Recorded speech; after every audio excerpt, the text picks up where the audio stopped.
LGBTQ plus representation lags in Fortune 500 boardrooms.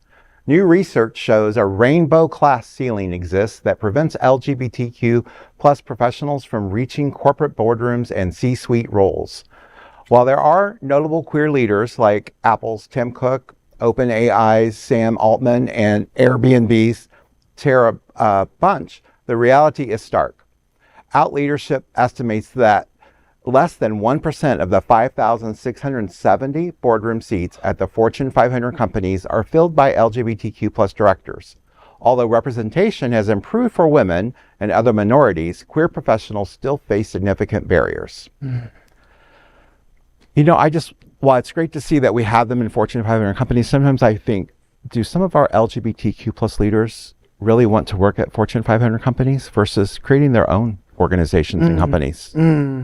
I think that's a good point. However, I came from an industry, higher education, for instance, and I always worked at the higher level. I was always like chief of staff or VP.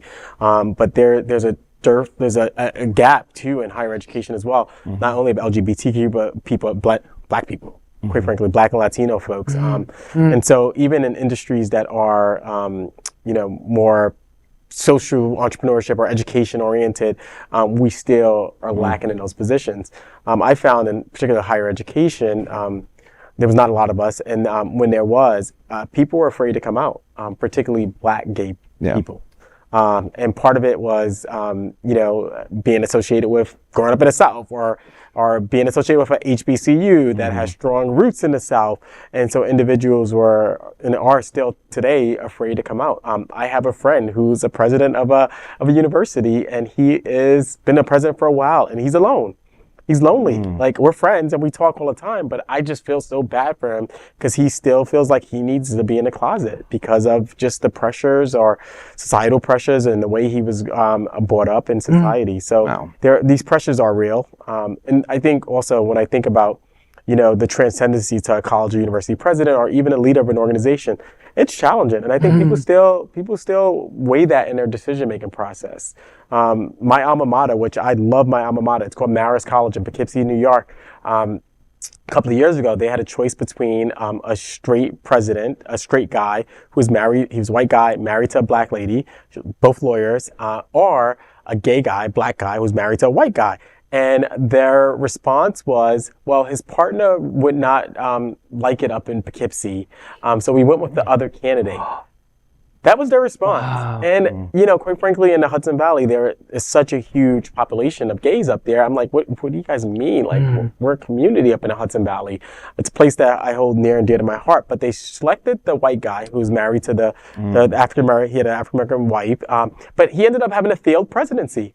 And now when I compare the gay guy, he ended up getting a job out in Seattle, at a very nice university, very comparable, but he's doing really well. And that university is doing really well. So there is still challenges in so many different sectors when you're rising to that leadership level. And even, being a leader of an organization. We're lucky because many of us work at LGBTQ organizations that are oriented towards that, but I come from New York. It's very tough being gay and being a leader of a nonprofit organization that's not oriented towards our community. So the challenges are real still. And there's also corporate bullying.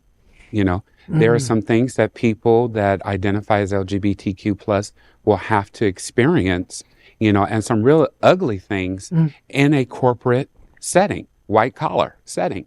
So sometimes you count the cost. Is it worth it? Or let me just go do my job, collect my coins, and live my life on the outside. Yeah, I think a good point is that people can't be their authentic selves, right?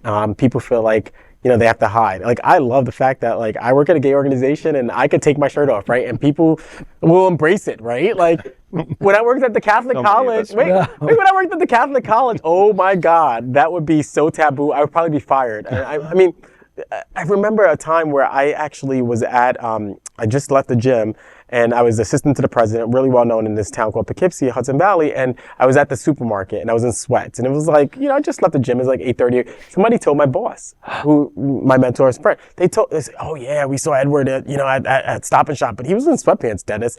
My boss came to me and said, you realize you represent me. You represent the institution. You were in sweatpants. The pressures are. You were off the Yeah. clock, right? But I mean, if you take your shirt off with, what's your waist size? 27, at most, 32, Oh, All okay. out. Okay. So I was joking. Okay. Ooh, I didn't say that. Okay.